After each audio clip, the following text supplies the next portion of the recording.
So you get this sort of understanding that Rh negative is something that's kind of unique within the blood groups, and there's 4 types of Rh negative blood, and that Rh negative is very sort of dominant in the royal families and the intermarriage that they did, and it's not very conducive for Rh positive for reproducing, right? Yeah. Unless you take drugs, which you can do in the modern world.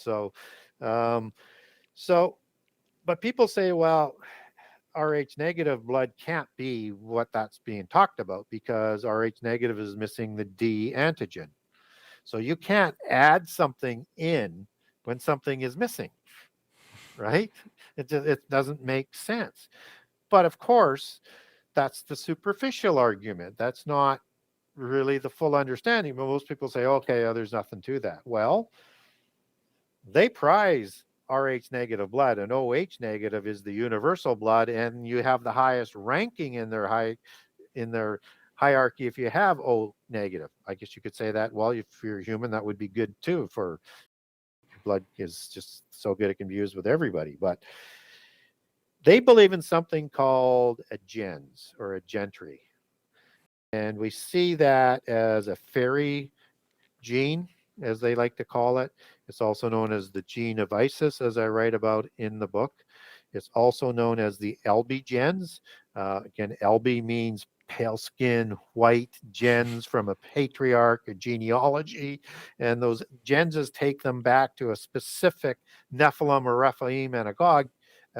And just as for the black nobility coming out of Italy, the main one, there's a few, but the main one is the Julia gens, which goes back to Romulus and Remus, who were Nephilim or Rephaim and the offspring of gods, right? So it's a common sort of understanding. And so they also put this forward as the gene of Isis, the gene of the mother goddess. Um, but as it could also be a gene of a male god as well, obviously. But the allegory tends to be the gene of Isis, as in the allegory of reproducing and stuff like that. So it's the gene, not the blood, that dictates Mm. Rh negative or Rh positive. So it's that gene that reproduces the Rh negative for people of that sort of descent. Now, Rh negative is typically 15% of the worldwide population, so it's not the greatest amount. And you also have, but that makes sense because for so long you had so much difficulty in reproducing with Rh positive, right? And they also intermarry a lot. So that would sort of limit it. And it's more heavily populated in France and Sweden and England, where a lot of the Western royals are rooted.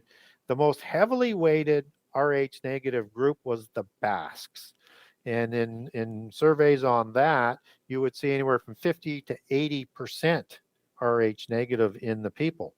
Whereas in Europe, you're getting about 25%, which is higher, 25 to 30%, which is higher than the 15%. But if you zero that in on the upper nobility, that number starts to shoot through the roof. But they don't like to sort of give you that detail on the surveys. But the Basques are very interesting people because they're like an Indo-Aryan people. They come out of nowhere. They're kind of unaccounted for. And their language is unaccounted for. And Wow. so they have their own history. They call themselves, actually, you're going to love this in their mythos, the Homo Atlanteans. And they say that they started after the flood, the Egyptian civilization, the Mesopotamian civilization, Mm. and the Scythian civilization, and then decided to settle in northern Spain and southern part of France as the Basque people. Now, if you look at what happened to the Basque people, there was a diaspora, there was a persecution of the Basques. They had to flee around the world. And what they say, or at least some of the people, some of the Basques that I've talked to, what was really going on, and comes down from generation to generation as this being the reason, is that as bloodlines moved out from the Rephaim out of the Middle East and into Europe to form the kingships, there was I guess what you would call a kind of a bit of a standoff between what the Basque considered inferior junior bloodlines to their senior bloodline Of course. and created a rivalry. So they pushed them out. But that's not unusual for the Western Europeans to do that. So they did something through their secret societies, through the Masonic lodges and the Royal Masonic secret societies. They created something called social masonry. And it started at the time about theosophy, and they started to educate people like Lenin and Trotsky. And then they launched that onto the Scythian bloodline of the Tsars of Kiev, the Putyanin bloodline, of the Romanovs or junior offshoot of the Putyanin, because there was a falling out, and we think there was a purity argument, and that the Russian line was not going to cooperate with what the Western Europeans wanted. So, at the first opportunity, they launched communism that took the Romanov bloodline right out. And then they had to create National Socialism because communism got out of control. And between World War I and World War II, Kaiser bloodline is gone. And then it sort of takes down the Habsburg bloodline out of Austria. And then they're not done there. What do? They launch communism into China, and it takes the Shah bloodline down. Jeez. And now we have two bloodline people who say they take their bloodlines back to the Putyanin bloodline with Putin and Kiev, which is why Kiev is so important, and Xi, which comes from the Western bloodline of the Shah dynasty that goes back to the Dragon Kings and the Dragon Creator Gods. I think they'll all be released once the Restrainer is removed. And there's two views on who the Restrainer is. Maybe there's more, but the main two are either the Holy Spirit or Michael. I think by the midpoint of the last 7 years, both the Holy Spirit's gone and Michael has been removed. Michael fights against the empires, but not from them from rising, but from them having the ability to succeed in presenting the true Antichrist. So he's been fighting that all the way through, just as the Antichrist spirit has been with us throughout. And so if you look at the timing of the opening of the abyss, that's 6 months to a year and a half before the midpoint of the last 7 years. So they're all released actually before either Restrainer, Holy Spirit, or Michael sits down until Antichrist comes back to power. And of course, then you've got the war in heaven, right? Same immediately thereafter. So yeah, they will all be amongst us, including all of the abyss angels by the midpoint of the last 7 years. So, I mean, I look at the fairies as like a Nephilim kind of creation. And I think there's different kinds of creations that the fallen angels did. So they, like created a chimera, right? That is kind of unique. And King Hababa of the Cedar Forest is a chimera type of Nephilim, probably. And then also you get this sort of interesting description in the Epic of Gilgamesh, where he and Upnautishan and all the giants on the ark of the giant ark story are 2/3 God and 1/3 human, not demiism, sort of 50-50. And so it makes you wonder whether or not there's different parts that they were able to sort of intermix, or there's maybe that might refer to a different animal, or I don't know, it's something. It's unusual, 2/3 God, 1/3 human. Maybe they just were bolstering their own image as being a more powerful demigod. But it's interesting. But you also get centaurs that are created in a cloud, right? And that's a cross chimera type of thing too, right? So you get that sort of imagery, and I would put sort of Bigfoot in that similar kind of category. So, and what we know about Bigfoot is that they're a large being, but not as large as the Nephilim. So something somewhat distinct. They're very hairy like Nephilim, just as Hori means cave dweller and hairy. So and so they also have glowing eyes. similar to what little people do for the most part, whether they're dark glowing or a lighter Jeez. color glowing. And so do the Bigfoot.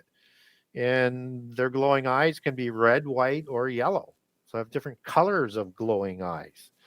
And they're intelligent, seemingly, because the information we have is they kind of communicate, whether it's through tapping, sounds, there's some sort of communication. They live in caves like some of the Nephilim did, and underground cities and things like that. And just as little people are associated with caves, and portals are associated with caves, and the most classic one would be the gateway to Hades in the cave at the Rock of the Gods at Mount Hermon. So they also have this sulfur kind of smell, which is associated with the Nephilim and Rephaim as well. And there's connections around them with UFOs. So little people, UFOs, all sorts of these connections, right? So they could be created as a Nephilim kind of creature. So, in some other religions and sources, we get possibilities of a god that they might be sort of created from. So you have in the book of Yasher, and I don't rely on the book of Yasher. I think it's been highly corrupted. But what's interesting is they have, elephant people that people would take back to the Ganesh god of the Hindu pantheon, but also an ape-like god. Now that sort of catches my attention when we're talking about Bigfoot. And you also have monkey type of gods as well in the East. Like Hanuman of India is another one.